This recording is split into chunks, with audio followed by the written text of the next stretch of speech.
पहचान है? Please sir.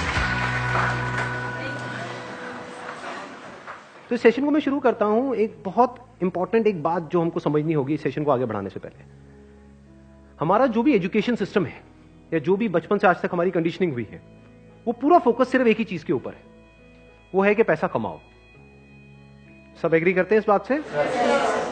तो पैसा कमाने पे तो सबका फोकस है, लेकिन कुछ ऐसा है जो इससे बहुत इंपॉर्टेंट है, उस पर किसी का फोकस नहीं है। पैसा कमाने से भी ज्यादा जो इंपॉर्टेंट है वो है कि आपने कितना पैसा बचाया। इंपॉर्टेंट है या नहीं है लॉन्ग टर्म में? सपोजिंगली आपने 50,000 रुपए महीने का कमा तो लिया, लेकिन आपके खर्चे हैं 55,000 रुपए के, क्या करोगे? तो कितना आपने कमाया उससे ज्यादा इंपॉर्टेंट है आपने कितना बचाया। कितना बचाया इससे भी ज्यादा इंपॉर्टेंट है कि जो बचाया उसको किस तरीके से इन्वेस्ट किया। ये कितने लोग समझ पा रहे हैं इस बात को? बट ये हमको कहीं नहीं सिखाया जाता है। स्कूल्स में, कॉलेजेस में, घर पे भी इसकी इतनी बात नहीं होती है कि पैसे को इन्वेस्ट कैसे करना है, स्मार्टली कैसे इन्वेस्ट करना है। क्योंकि अगर आपको स्मार्टली इन्वेस्ट करना आता है और आप मान लो महीने का, मैं बहुत बड़ी बात नहीं करता, 2-3 हजार रुपए भी इन्वेस्ट करते रहते हो अभी से, इस एज ग्रुप से, which is around 25 years, 30 years, तो आने वाले 20 साल बाद, 30 साल बाद पता है आपके अकाउंट में कितना पैसा हो सकता है? अगर स्मार्टली इन्वेस्ट करते हो तो करोड़ों रुपए हो सकते हैं। तो this topic today is extremely important, चाहे आप मेल हो चाहे फीमेल हो। और जरूरी नहीं है ये उन्हीं लोगों के लिए है जिनकी एज ग्रुप 25 साल है, 30 साल है, 35 साल है, क्योंकि इन बातों को सीखना एक्चुअल में जरूरी है at age young of age as possible. यानी अगर आपकी एज 18-19 साल, 20 साल भी है, जो लोग कैमरे पे देख रहे हैं उनको मैं बोलता हूं, जो वीडियो में देख रहे हैं, कि अगर आपकी एज 18-19 साल है, 20 साल है, तब भी आपके लिए सेशन बहुत इंपॉर्टेंट है, इनफैक्ट ज्यादा इंपॉर्टेंट है। और मेरे को आइडिया कहां से आया ये सेशन करने का? मेरे एक फ्रेंड है, मेरी वैसे उनसे बातचीत हो रही, उन्होंने मेरे से पूछा कि यार मेरे पास में कुछ फंड पड़ा हुआ है, मुझे क्या करना चाहिए, उसको कहां इन्वेस्ट करना चाहिए, कुछ आइडियाज हैं आपके पास? नहीं, उन्होंने मुझसे पूछा, आप क्यों बीच में टांग अड़ा रहे हो? सीधा ही म्यूचुअल फंड है। तो उन्होंने मेरे से पूछा, तो मैंने ये नहीं कहा जो इन्होंने कहा। मैंने सबसे पहले उनसे ये पूछा, मैंने कहा आपने क्या किया हुआ इस पैसे का और कितना पैसा आपने जोड़ा हुआ है? तो उन्होंने बताया मेरे अकाउंट में अराउंड 4-5 लाख रुपए पड़ा हुआ है। मैंने कहा अकाउंट में मतलब? कहते savings account. And it's a huge blunder. और आप में से भी बहुत सारे लोगों के अकाउंट में पैसा पड़ा होगा। कितने ऐसे हैं यहां पर? सेविंग अकाउंट में इंटरेस्ट कितना है पता है? 3%, 3.5%। इन्फ्लेशन कितनी है? इन्फ्लेशन पता है ना हम सबको क्या है? मान लो आज हम पेट्रोल खरीदते हैं, कितने का है पेट्रोल? कितने रुपए लीटर है? 73। ये आज से 20 साल पहले कितने का था? 20-25 रुपए का। तो 25 रुपए से बढ़ करके आज कहां हो गया है? 73 पे पहुंच गया। तो ऑलमोस्ट 3 गुना बढ़ गया है। तो अगर वो पैसा आपके सेविंग अकाउंट में पड़ा होता तो क्या वो 3 गुना बढ़ जाता? तो आप लॉस में हो। समझ गए? इन्फ्लेशन का जो रेट है अप्रोक्सीमेटली आप कह सकते हो 6% के आसपास मान लेते हैं, वो वेरी करता रहता है। बट अगर 6% इन्फ्लेशन है और 3% आप अर्न कर रहे हो उस पैसे पे, तो आप कमा नहीं रहे हो, आप गंवा रहे हो। क्योंकि उस पैसे की वैल्यू कम होती चली जा रही है और आप खुश हो रहे हो कि मैं पैसा जोड़ रहा हूं। आप जोड़ नहीं रहे हो, आप बेवकूफी कर रहे हो। तो इस तरह की कुछ चीजें हैं जो हमको सीखनी बहुत जरूरी है। और जैसे मैंने उनको ये बात बोली तो it was a surprise for him. मैंने कहा ये पैसा सेविंग्स में क्यों पड़ा है, इसकी एफडी क्यों नहीं कराई? क्योंकि एफडी में एटलीस्ट 7% इंटरेस्ट है। कहता मैंने कभी सोचा ही नहीं ऐसे, मेरे को किसी ने बताया ही नहीं इसके बारे में, कभी सिखाया ही नहीं। और ये कोई छोटी प्रॉब्लम नहीं, बहुत बड़ी प्रॉब्लम है। मैंने कुछ कैलकुलेशंस करी, फिर उनको मैंने बताया। मैंने कहा अगर सिर्फ इतना सा स्टेप हमने उठा लिया ना, इतना सा जो कुछ भी नहीं है, कुछ घंटे का है, कि जो सेविंग में पड़ा है उसकी एफडी करानी है। एफडी भी अलग अलग ड्यूरेशन की करा दी। कुछ जो हमको पता है कि अभी इमीडिएटली काम नहीं आना है, उसकी मान लो 3 साल की करा दी। कुछ लगता है इमीडिएटली काम आना, तो 6 महीने की एफडी करा दी। अगर इतना सा भी हमने स्टेप उठा लिया तो अगले आने वाले 20 साल बाद कितने का फर्क पड़ जाएगा? Any idea? लाखों रुपए का फर्क पड़ेगा। कम से कम 20 लाख रुपए का फर्क पड़ेगा आने वाले 20 से 25 साल में। तो मैंने कहा वो जब 20-25 लाख आएंगे, अब ये करोगे तो हो ही आप, जो मैंने बताया है, तो उसमें से कुछ थोड़ा इधर भी दे देना भाई। आपने कितना पैसा कमाया उससे इंपॉर्टेंट क्या है? कितना बचाया। अब पैसे को बचाते कैसे हैं? पैसे को बचाना मतलब हम क्या समझते हैं? खर्चे कम करो, बस ये तो हमको समझ आता है कि सब्जी वाले से लड़ते रहो, रिक्शे वाला 10 रुपए नहीं भैया 8 रुपए ही दूंगी मैं तो, बचा लो 2 रुपए, इसकी मैं बात नहीं कर रहा हूं। मैं बात कर रहा हूं थोड़ी बड़ी गेम की, जहां पे हम कुछ बेवकूफों वाले स्टेप्स उठाते हैं और अपना करोड़ों का नुकसान कर बैठते हैं। मैं 2-3 रुपए की, 5 रुपए की बात नहीं कर रहा हूं। जो आज देखने में हजारों लग रहे हैं, वो आने वाले टाइम की करोड़ों है। याद रखना मेरी इस बात को। हजारों लाखों बन जाते हैं कुछ साल बाद, और लाखों करोड़ों बन जाते हैं कुछ साल बाद, अगर हमने स्मार्टली इन्वेस्ट किया तो। अब बताता हूं आपको एक बहुत बड़ी गलती जो हम सब कर रहे हैं। आप में से कितनों ने इंश्योरेंस कराई हुई है? कौन सी इंश्योरेंस कराई हुई है? कितनों ने एंडोमेंट वाली कराई हुई है? कितनों को तो, एक मिनट, जिन्होंने इंश्योरेंस कराई हुई है, कितनों को पता ही नहीं उन्होंने कौन सी कराई हुई है? करो, हाथ ऊपर करो। अरे वाह, वाह जी वाह। कितने हैं जिन्होंने एंडोमेंट कराई हुई है? एंडोमेंट पता है क्या होती है? कि आपने हर साल का इतना एक एक्स अमाउंट दिया, मानो 20-30 हजार रुपए दिया, और 10 साल बाद, 20 साल बाद आपको इतने लाख रुपए मिल जाएगा। उसको एंडोमेंट बोलते हैं। वही कराइए। इसमें हाँ, वही कराई है सर।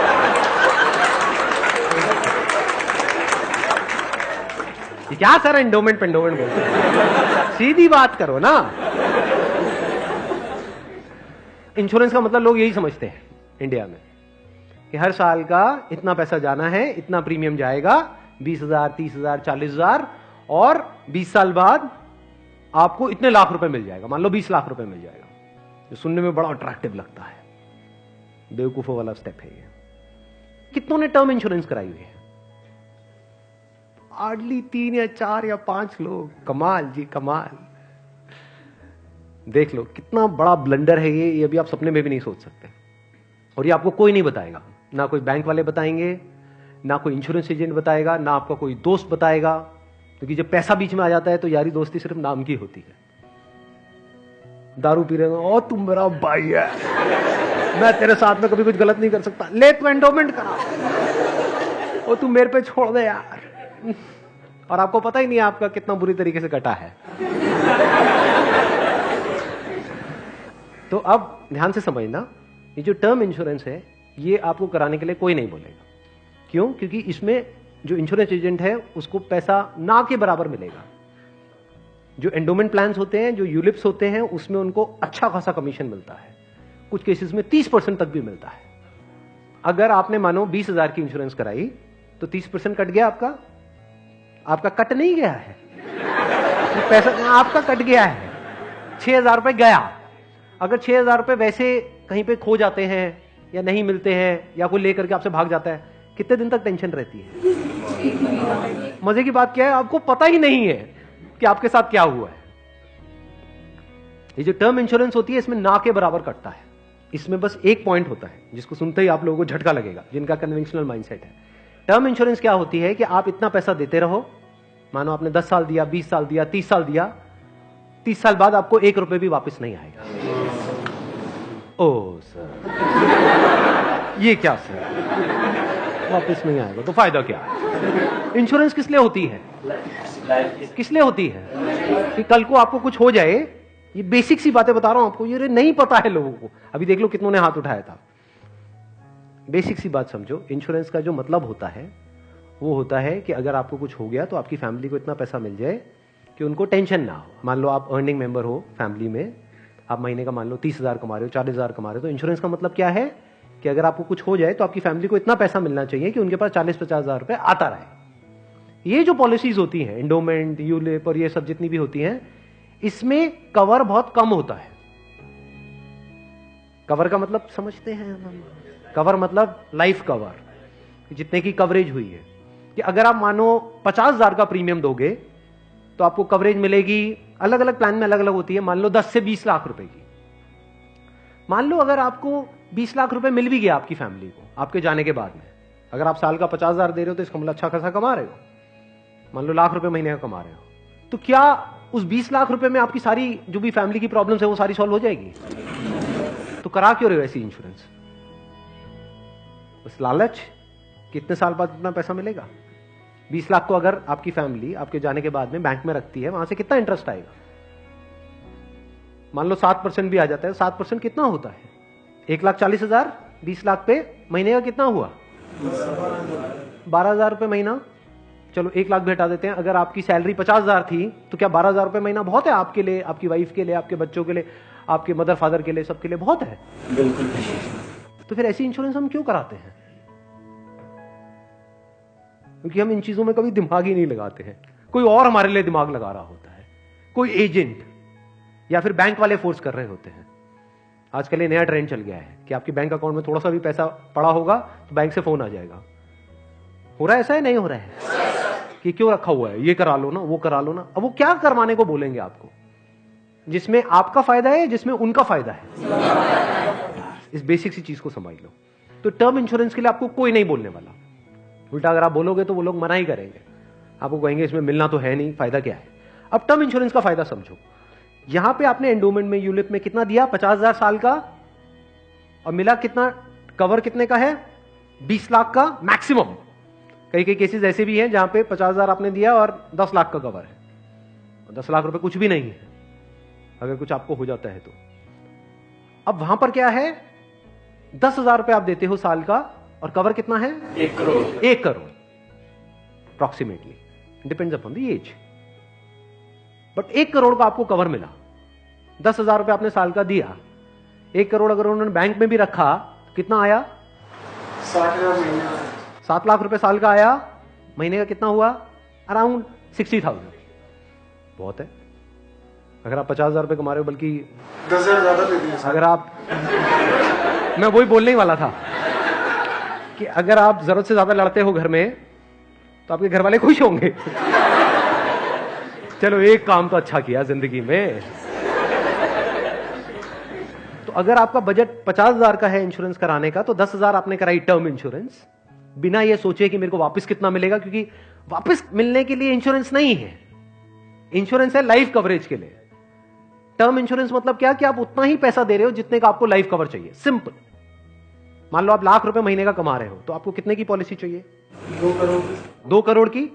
2 करोड़ के लिए कितने का प्रीमियम जाएगा साल का? 20,000 रुपए। बस, इससे ऊपर 1 रुपए भी देना इलॉजिकल है। इसको बोलते हैं पैसे को बचाना। और वैसे अगर आपको 2 करोड़ की कवर चाहिए एंडोमेंट पॉलिसी में, तो कितने का प्रीमियम देना पड़ेगा साल का? 10 से 20 लाख रुपए साल का आपको प्रीमियम देना पड़ेगा।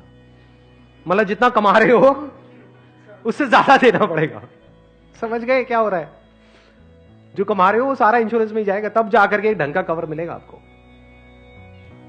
जब मैंने भी अपने घर में बात करी टर्म इंश्योरेंस कराने की अपनी, तो उन्होंने सबसे पहली चीज यही पूछी, मेरे जो फादर है, कि ठीक है ये तो समझ आता है कि इतना पैसा जा रहा है, 20 साल बाद कितना मिलेगा? मैं कुछ नहीं मिलेगा। मैं कहा हाँ अगर कुछ हो गया तो मिलेगा। कहता अरे नहीं नहीं बेटा ये क्या बात कर। मैं कहा इसीलिए होती है इंश्योरेंस पॉलिसी, मिलेगा। इस तरह से आप ज्यादा से ज्यादा कवर ले सकते हैं। Health insurance sir? Health insurance is must. आज के टाइम में बहुत जरूरी है। नहीं तो होगा क्या? आपने पैसा बचाया, मान लो बहुत एफर्ट किया, बहुत मेहनत करी, पता नहीं क्या क्या करा, और एक एक्स अमाउंट आपने बचा भी लिया। 10 साल 20 साल काम करके मान लो 10-20 लाख रुपए आपने बचा लिया, किसी तरीके से सेव कर लिया, और अगर कोई बीमारी हो गई तो कितनी देर लगेगी उस पैसे को खत्म होने में? हफ्ता, 10 दिन, 15 दिन। कितने लोग प्रैक्टिकली मेरी इस बात से रिलेट कर पा रहे हैं? सब कर पा रहे हैं। और कितनों ने हेल्थ इंश्योरेंस कराई हुई है? रिलेट सारे कर पा रहे हैं, लेकिन हार्डली आधे लोग ऐसे हैं जिन्होंने एक्चुअल में अपनी हेल्थ इंश्योरेंस कराई हुई है। और हेल्थ इंश्योरेंस भी मुझे लग रहा है ज्यादातर ने तो नाम के लिए करा रखी होगी। कितना कवर है? क्योंकि अगर आप कवर ज्यादा भी लेते हो तो प्रीमियम आपको बहुत ज्यादा नहीं देना पड़ता है, मार्जिनली एक्स्ट्रा होता है। उसमें आपकी पूरी फैमिली कवर हो जाती है। मतलब आप, आपकी वाइफ, आपके बच्चे सारे कवर हो जाते हैं। इसको आप हेल्थ इंश्योरेंस कहो, मेडिकल इंश्योरेंस कहो, मस्ट है ये होनी ही चाहिए। ज्यादातर ऐसे केसेस में क्या होता है, जिन्होंने कोई हेल्थ इंश्योरेंस अपनी नहीं कराई होती है, क्योंकि अब छोड़ तो सकते नहीं उस पर्सन को जो हमारे साथ में है, या खुद अगर कुछ हो गया तो अब अपने आप को ये तो नहीं कह सकते कि हाँ मर दें। तो ऐसे में क्या होता है, एक तो सेविंग्स आपकी खत्म होती है बड़ी तेजी से, दूसरा क्या खत्म होता है, और क्या होता है? लोन लेना पड़ेगा, उधार लेना पड़ेगा। उस उधार को चुकाने का मतलब क्या है?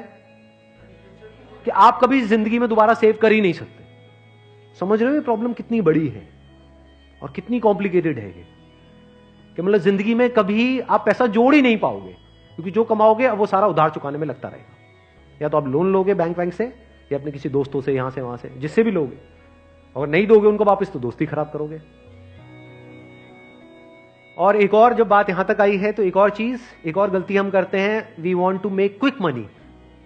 उससे हमेशा बच करके रहो। जहां भी क्विक मनी की बात हो रही हो, भैया इतना पैसा लगा दो, इतने टाइम में इतना पैसा मिल जाएगा, ये हो जाएगा, वो हो जाएगा, वहां से भाग जाओ, उल्टे हो जाओ और भाग जाओ वहां से, रुकना मत गलती से भी। ऐसी बहुत सारी स्कीम्स चल रही हैं मार्केट में, अनलिमिटेड, और करोड़ों लोगों ने अपने पैसे गंवाए हैं इन चक्करों में।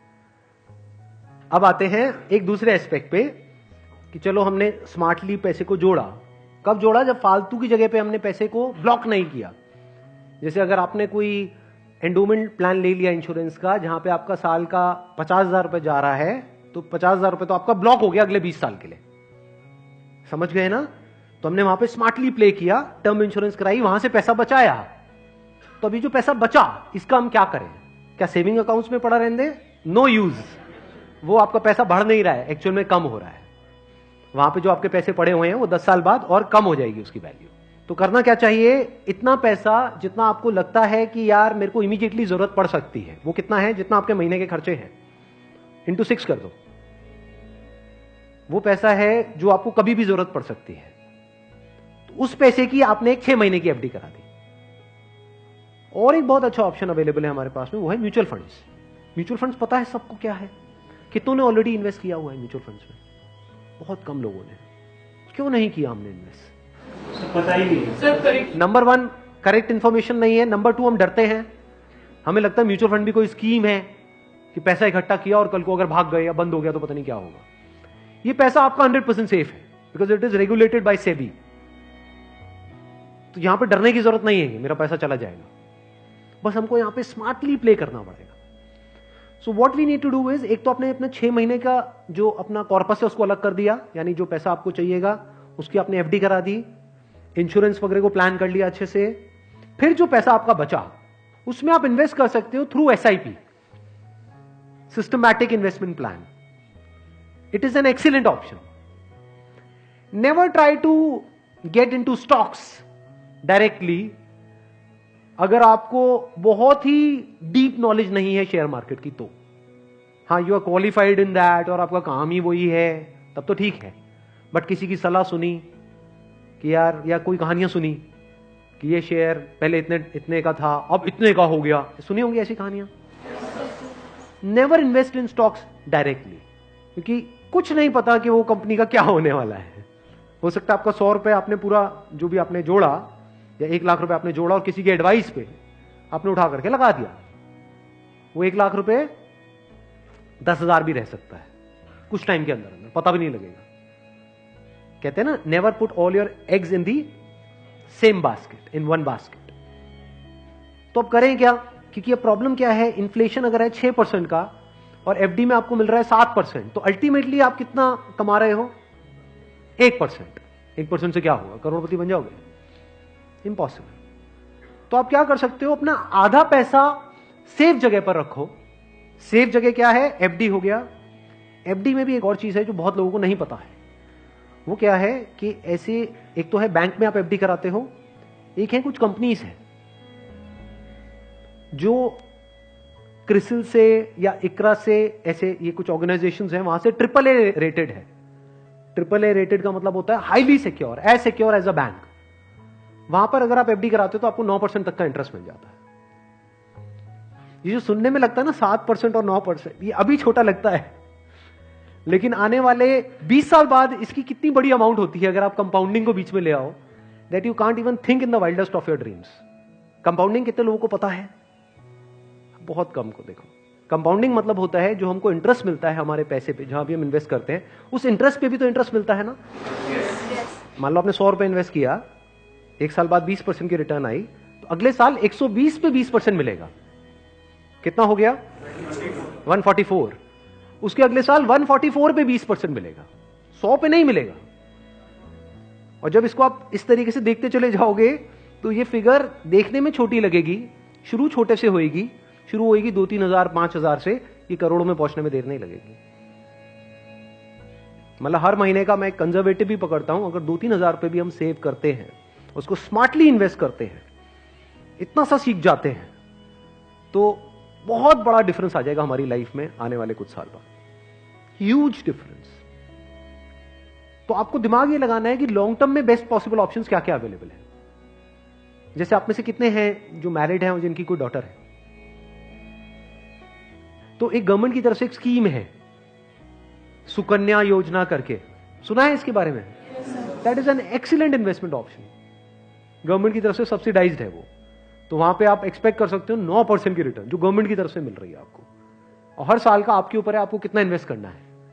हाईएस्ट लिमिट 1.5 लाख की है, बट आपके ऊपर है। किसी साल में आपने 10,000 कर दिया, कभी 20,000 कर दिया, ऐसे आप करते रहे over a period of next 15-20 years. उसके बाद में एक बहुत बड़ा कॉर्पस उसको मिलेगा अपने एजुकेशन के लिए या किसी भी चीज के लिए, फ्यूचर के लिए। इसको बोलते हैं स्मार्ट इन्वेस्टमेंट। पैसे से पैसा कैसे कमाना है, ये एक बहुत बड़ी आर्ट है, क्योंकि ये जिसको आती है और अगर उसकी कमाई कम भी है तब भी वो आने वाले 20-30 साल बाद बिल्कुल ऐसा है जैसे कछुआ और खरगोश की कहानी। इमीडिएटली नहीं, मान लो कोई बंदा है 50,000 रुपए कमा रहा है लेकिन वो स्मार्टली इन्वेस्ट कर रहा है। दूसरी तरफ से कोई बंदा है जो 1 लाख रुपए महीने का कमा रहा है, लेकिन ना तो ढंग से पैसा बचा रहा है ना समझदारी से इन्वेस्ट कर रहा है। तो आने वाले 20-30 साल बाद ये जो 50,000 वाला है ये उससे बहुत आगे होगा, ये करोड़ों में होगा, और उस बंदे के हाथ में कुछ भी नहीं होगा।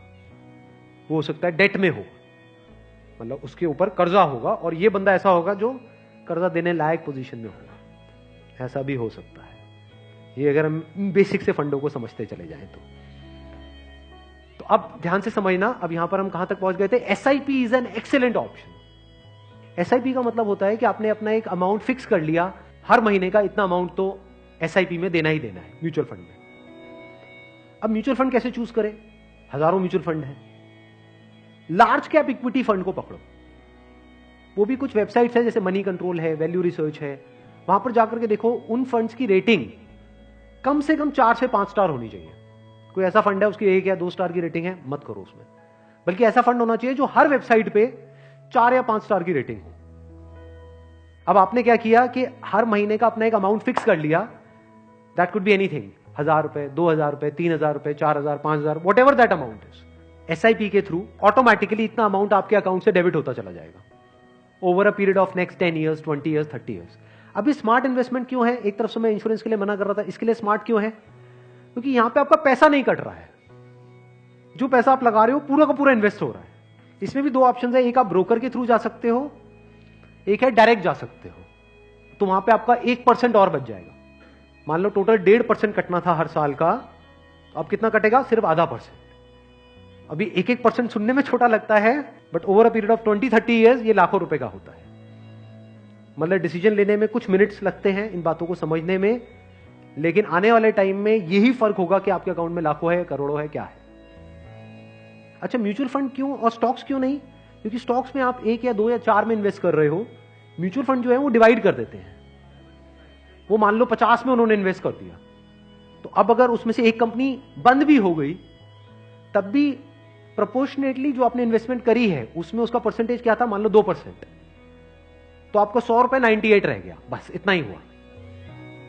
अब मार्केट में सबसे बड़ा डर लोगों को यह होता है जो म्यूचुअल फंड में नहीं इन्वेस्ट करते हैं कि कल को नीचे आ गया तो क्या होगा, क्योंकि नीचे आने की कोई लिमिट नहीं है। एफडी में यह है कि नीचे नहीं आएगा, इंटरेस्ट कम हो सकता है, नीचे नहीं आएगा। तो म्यूचुअल फंड में लोग नीचे आने के नाम से डरते हैं, ऊपर जाने में कोई डर नहीं है। अगर गारंटी मिल जाए कि भैया साल का इतना % तो आना ही आना है और आता ही रहेगा जिंदगी भर, तो कोई डर ही नहीं है, फिर तो सारे लगा देंगे। बट कोई गारंटी नहीं है ना, और नीचे भी जा सकता है। तो अगर कुछ ऐसा हो जाए कि अगर म्यूचुअल फंड नीचे भी जाए तब भी आपका फायदा हो जाए, तो प्रॉब्लम सॉल्व हो गई ना। ये मेरी अपनी स्ट्रैटेजी है, ये कोई किसी बुक में नहीं है या कोई थ्योरी नहीं है, ये मेरी अपनी स्ट्रैटेजी है, वो मैं आप लोगों के साथ में शेयर कर रहा हूं। आपको क्या करना है? मोटा मोटा स्टॉक मार्केट को ट्रैक करना है।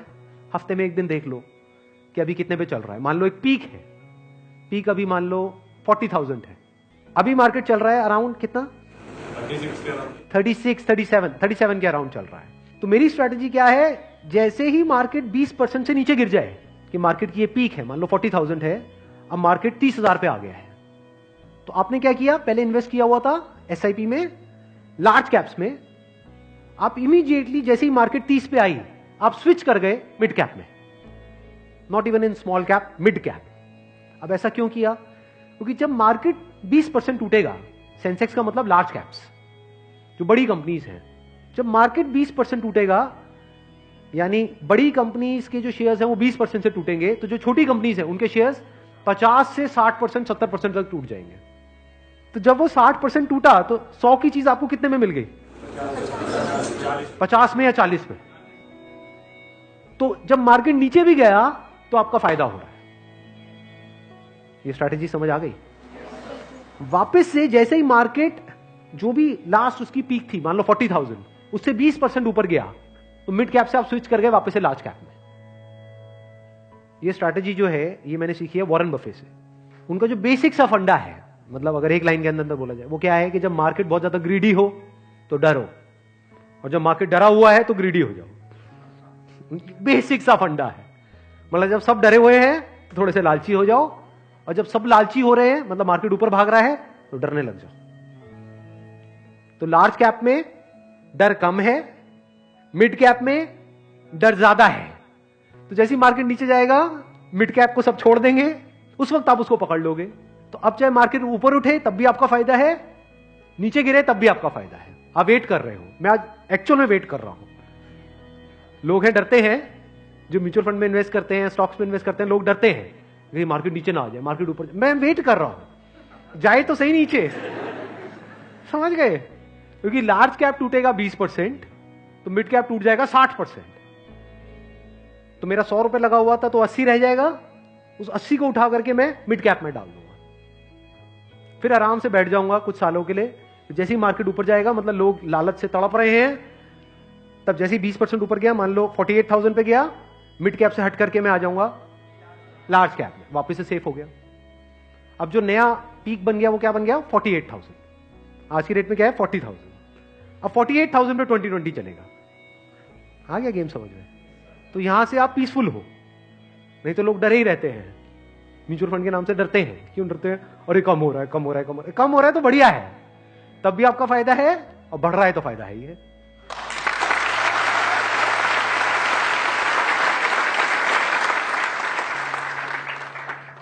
समझ गए? ये बेसिक सा फंडा है, हमेशा याद रखना। मतलब मासिस की जो साइकी है उससे आप कुछ अलग करोगे तभी आपके साथ कुछ अलग होगा, नहीं तो पूरी मार्केट रो रही होगी, आप भी बैठ करके रो रहे होंगे। अरे टूट गया, टूट गया, टूट गया, टूट गया, अरे गिर गया, गिर गया, गिर गया, मैं बर्बाद हो गया, मैं बर्बाद। बर्बादी में भी आपका जश्न होगा अगर इस तरह से आप समझ पा रहे हो तो। Thank you so much.